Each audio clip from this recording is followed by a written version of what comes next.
welcome to Corinne's Picks. It is a show that celebrates art, artists, and renowned careers. Today, we have a prominent photographer, Marcia Wilson. She's somebody who has been documenting the Black experience. Her work is in prominent collections. She's exhibited widely in New York City, and I'm glad to have her back on my show. Welcome. Hi, how you doing? Welcome Hi, back Corinne. to a long pandemic, and I'm so glad I'm itching to talk to you about what you've been doing and how it's affected your work. Well, it's been rough, right? The pandemic has been quite, lockdown in New York City isn't a cool thing at all. It's an experience that I wouldn't wish upon anyone, not even my enemy. And I live in an apartment, and and it's a nice size apartment, but it was definitely a challenge being on lockdown, and I was basically afraid to even go outside. So, Yeah. during the lockdown, um, were you documenting aspects of it in 2020, or basically you were just internal dealing with your own feelings and trying to survive on your own? Well, basically, I was working from home because I have a 9 to 5, and I was working from home, so that was my one of my lifesavers, um, and it kept me busy. And I watched a lot of Netflix shows, YouTube. I was all doing that and reading and everything else. Um, So photography, since I do photograph mostly people and their surroundings and everything like that, I kept myself.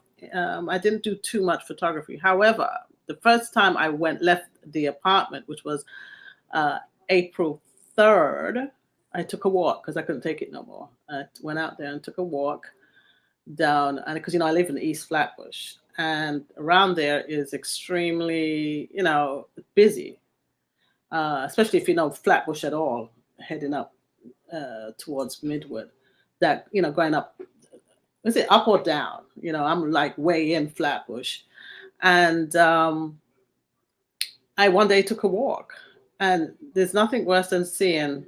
Oh, I don't think it's worse, but it was pretty startling to see someplace like Flatbush um, empty. Like there were people, but it's usually congested, and there was hardly anybody there. And so I did take my camera, I walked with it, and I took a few shots. And then once we found out more about the COVID situation, you tend to get a little bit more comfortable, and you're a little scared, but you're out there anyway. And I took the bus, which was free, because I was invited to pay the Black Lives Matter of Fulton Street. So there's a bus that took me straight there, and I took the bus, and I photographed people on the bus, and I photographed the beginnings of when they were um, painting Black Lives Matter, and and that's and if you know anything about Fulton Street, that where Black Lives Matters was apparently, the cars are over it now. It was really a beautiful experience working on that mural. Um, there was a lot of it was run by the oh good Lord, I'm sorry, the very tall his name has escaped me right now, but he's the politician, local politician, Okay. who's there. Jumanji? No, it's not him. Really tall politician, one of the local representatives, and Okay. him. Okay. The collaboration with the Restoration Plaza, they did this, a whole lot of stuff that occurred on that mural. And there was, I mean, from music, there was concerts, there was roller skating. There was a whole lot of stuff that was happening there. So I found myself there quite a bit, hanging out there, taking a few So shots too. it was quite a lot. Um, I know we always get into deep conversations whenever you're on the show, and we kind of almost forget to show the audience your actual work. So I want to show a little bit of your work before we go too far so that they can have a reference of what you're Mhm. talking about. So can we see the first few images, and maybe you can describe, talk a little bit more about them, and then we can get back to 2020 and the pandemic. Okay, can I see the Okay. first one? Okay, this was, I believe, 2014. This was Sonia Sanchez. This was her 80th birthday party. The Center of Black Literature had commissioned me to photograph her party. And this is one of the photographs. And this is part of, I photograph a lot of authors, particularly between 1996 to current, actually. I stopped between in like around 1999 and did other things as far as photography. And then in 2010, I started up photographing authors again, because between 1996 and 1999, I was working with a Black literary magazine called Quarterly Black Review, and that was the time, I call it the Renaissance, the second round of the Renaissance as far as writers, because of, Black authors were coming out of the woodworks, and there was a lot of coverage, a lot of parties. When I say parties, I mean book parties, book launch parties, and sign-ins, and all types of stuff. And I've photographed during that time. Edwidge Danticat was basically starting out. I photographed Octavia Butler, Junot Diaz. Those guys who are now really have blown up since was what I was following back then. So I did a series called The Dripping Ink. It was in collaboration with the National Black Writers Conference that Center of Black Literature actually put together biannually. And my first show was in 2004. And that particular show was of authors, and I would, along with the images, I would actually have pull an excerpt of their work, of the author's work. So when the folks I want to place a face on a lot of writers. Writers, everybody may know their work, but they don't necessarily know their faces. If they saw them on the street, in fact, they have the best as far as fame, right? Because they could walk around the street and people probably don't even know them, who they're sitting next to.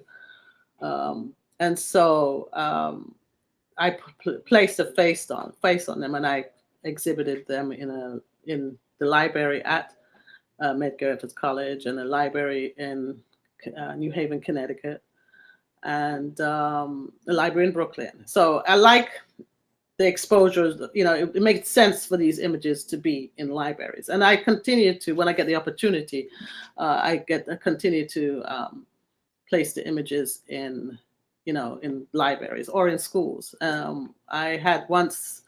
I slowed down with the exhibit, and I placed them in the house I was living in, and I was able to display them in the house because we lived in a house where you have to walk up the steps, and I took the opportunity to place these images up on the wall. And then we moved, and then I ended up contacting a school.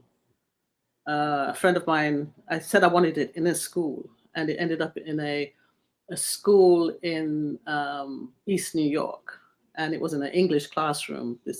So I put it out there that I was looking for a place for these images to be housed. I didn't want them in storage, and because I think it's important that these images were seen, and I placed them in the school, and I asked. I was writing a grant to curate a show, and the kids, I had to ask. One of the questions for the grant was, well, what can your images do? What has your images ever done for anybody, basically? So I contacted the teacher, to ask, well, did it make a difference that those images were in the school? And instead of her contacting me and telling me how it influenced the children, she asked the children to write to me of what difference it made. And man, it just my heart just was like blew up, because I felt like I was doing something. The kids were saying how, to go into the classroom to see someone behind a podium. There was images of Toni Morrison in there, and Alice Walker, and I had Junot Diaz, and all these folks that looked like them. They saw people of color looking prominent. They saw the excerpts of their work, and it uplifted them.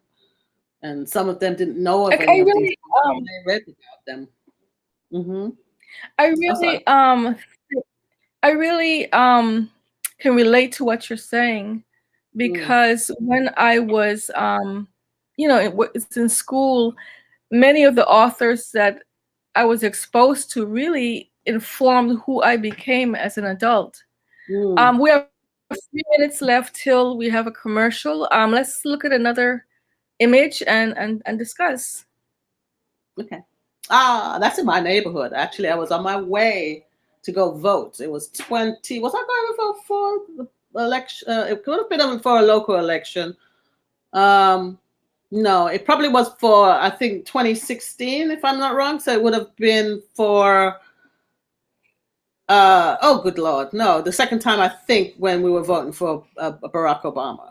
So anyway, what I love about this image is this kid was in front of his house, his family's house, and he was showing his friends his new boxing gloves. And, and I asked him, I said, are you taking boxing classes? Are you interested in a boxing? He says, no, I'm just, I really just want to try it out and, check it out. And I have yet to find this kid, because I haven't seen him since I took this photograph. Because one, I wanted to give him a copy of this photograph. And number two, I wanted to see if he had pursued it. And what was lovely about this photograph is that he wasn't on no skateboard. Right? He wasn't, not skateboard. That's cool if he was on a skateboard. He wasn't using one of the, what do you call them, electronic devices, walking around with the things that kids are doing today. So to see him doing something like, it was so wonderful to see that. It was a breath of fresh air. Who knows? He could be the next, I wouldn't say Mike Tyson, the little guys to be Mike Tyson, but he could be Sugar Ray Robinson, whatever. But to see, a kid doing something different than what we usually see our kids doing, it was wonderful. I would love to find that kid, to find out what he ended up doing, just to see him. Mm-hmm. I think it also shows empowerment, self-esteem. Yes. It's really a powerful image, especially, and that's what we want our youth to have. Right. So we're gonna stop for a commercial, and we'll be right back.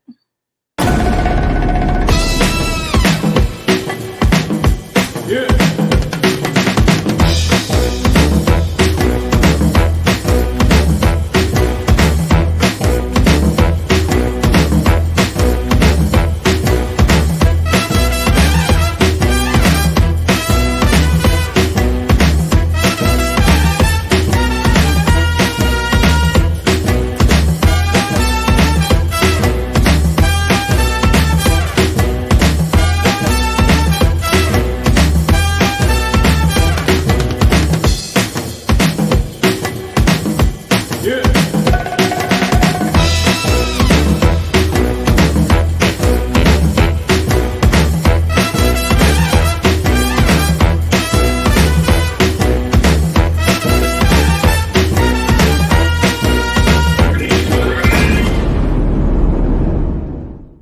New York is the canary in the coal mine. What happens to New York is going to wind up happening in your city and in your community.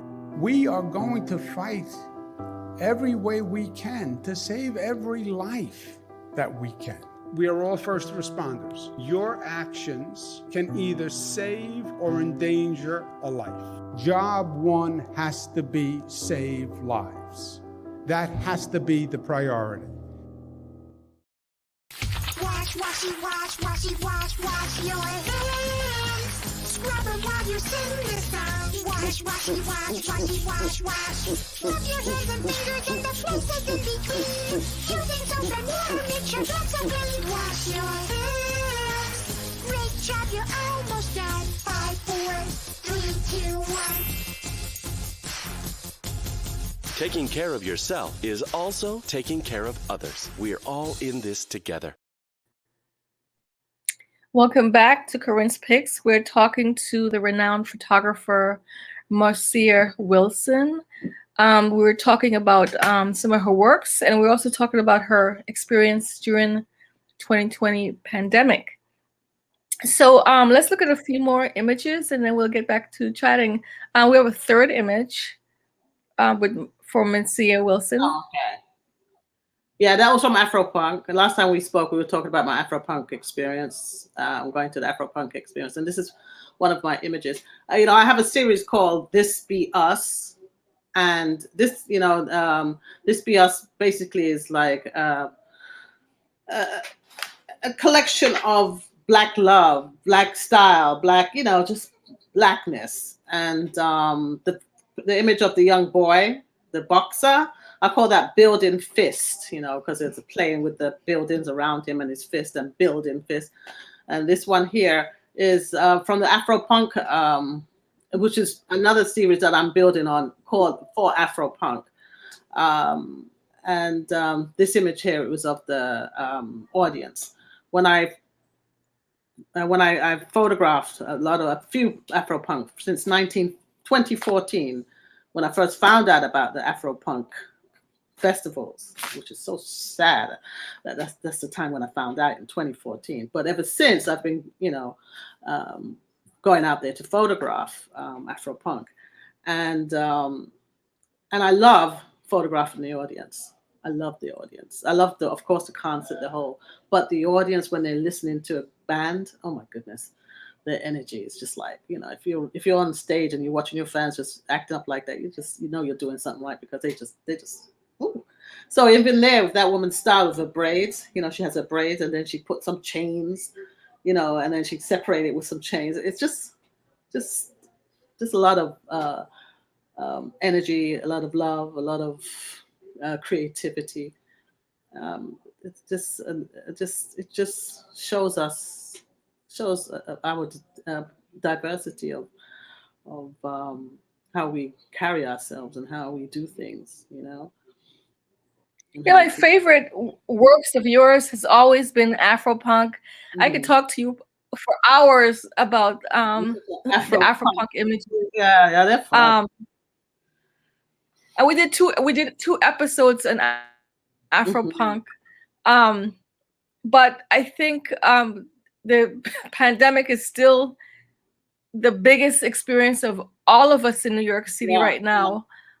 So definitely I had to wean myself away from Afropunk this time. Yeah, it was hard, right? So It took me 2 years without no Afropunk.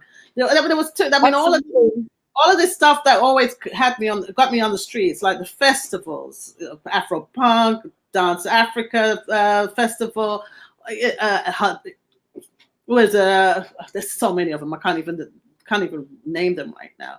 But there was it's that whole New York energy. For me, New York City was just like shut down.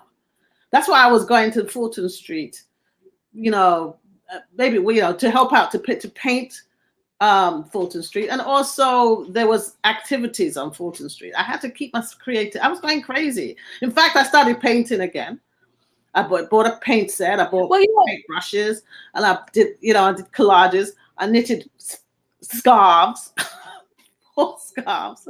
I mean, art really is a wonderful savior. Well, or doing something that you really like to do during the pandemic was a good thing to do. It's like rather than sit down there and worry, you may as well. I turned off any information about the Trump politics and all the hate, because being locked in your home and then like my mother, she sits there and watch MS. My mother, my brother, they sit there like day and night watching that crap. You know, when I say crap, the information about what's going on in the world with Trump and how, you know, his little bandits around terrorizing people. I don't need to hear about that. I could read it one time and I'd be like, yeah, that's typical crap. I don't want to hear it. I want to. Well, you know, I think if you're a Black person, the pandemic was a multi-layered experience. You had the coronavirus, you had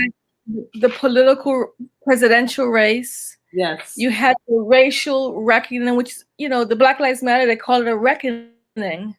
And then on top of that, you had several shootings. Started with new shootings that started with George Floyd. So it was multi-layered. And even though we didn't have the normal Afropunk or different festivals, there was just a lot going on. It was just absolutely, and we were stuck in our homes. Yeah. You know? Yeah,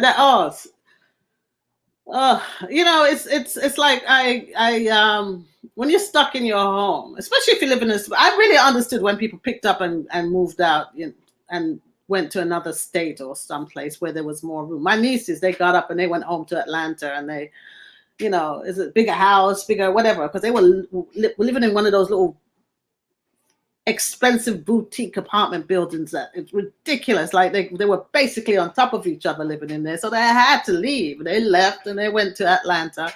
My apartment is much bigger. And I share it with my roommate. And she and we were able to, you know, we've been living with each other for years, so it wasn't hard, you know. But at the same time, being locked up inside of there, and then of course the COVID, you're hearing the sirens. The sirens were like, just took me back to 9/11, that day when the buildings went down, and all you heard, because I was down there 9/11, because I was working around there and I was running for my life like everybody else, and all you heard was sirens, and then it came to a stop. But in Brooklyn in particular, because I live in East Flatbush, there was quite a number of ambulances picking up folks. And then when I went out to take a walk, I remember seeing 2 ambulances on one block, you know?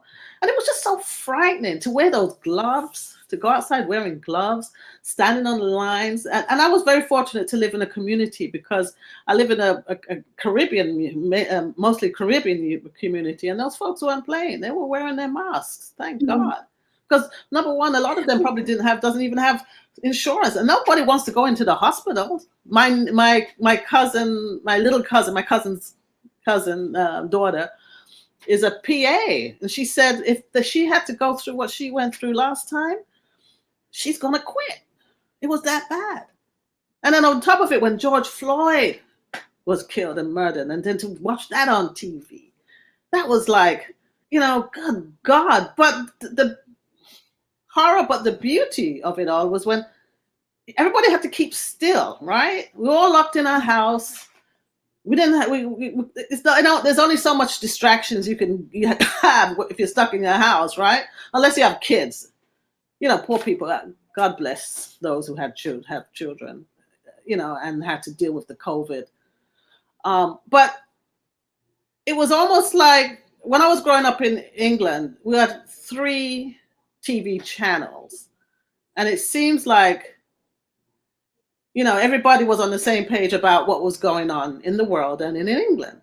And this time around, when, you know, we're all stuck in our house, there's no bars to go, there's no place to escape, to party, to get drunk, do whatever it is, go to a museum, you're at home. So everybody was basically glued to the TV watching this nightmare and horror. And it woke up white folks to see what was happening. And I just hope that they continue to remember what they saw, because the trial is about to happen, and we want to see what those results are going to be like. And if the results are not in favor, the country's forever changed because of, you know, whenever there's chaos and you know, the Chinese symbol for chaos is also the same symbol for opportunity, I believe. Mhm. And I strongly believe that within things that are crisis, um, a lot of innovation has come Mm. from the pandemic. A lot of new legislation has come from the protests against George Floyd's murder. This country will never be the same. The status of Black women has changed as a result of having a vice president of the United States so soon after Obama is in office. So there's a lot of bad things that happen, but also a lot of needed change. We have 3 minutes till we end the show, but I want to show that image of the painting of the Black Lives Matter, the yellow stripes on the sidewalk before we go, because you've mentioned it a few times. Yeah. This image I took. This my friend. That's my friend Cav Manners.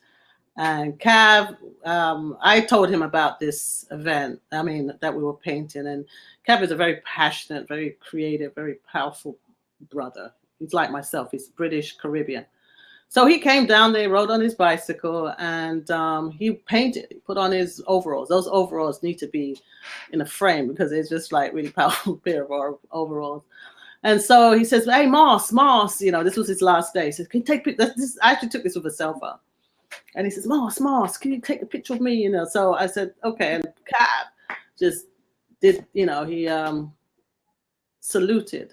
Because on this particular mural are names of hundreds of victims who were murdered. I hate to use that word, but damn, by police. And it was all due to they're gone, put it that way. And so it was a time for, I didn't go to too many protest marches. I did go. I went to the ones that were, I was trying to, again, social distancing and trying to, make sure that I did take a few photographs and attend these rallies, which I did on mainly in Brooklyn. And painting a mural for me was my way to contribute to what was going on and to the Black Lives Matter. So, Marcia, once again, I never can get enough conversation talking to you. It's the end of the show, and I'm so delighted that you was with us again. There will be more episodes with you, of course, especially in light of what just happened the previous year. But thank you for being on the show. Well, thank you for inviting me. It was my absolute pleasure. Do trees tell each other stories? I'm sorry. I'm afraid I don't know that. Hey, why don't we go find out? Listen.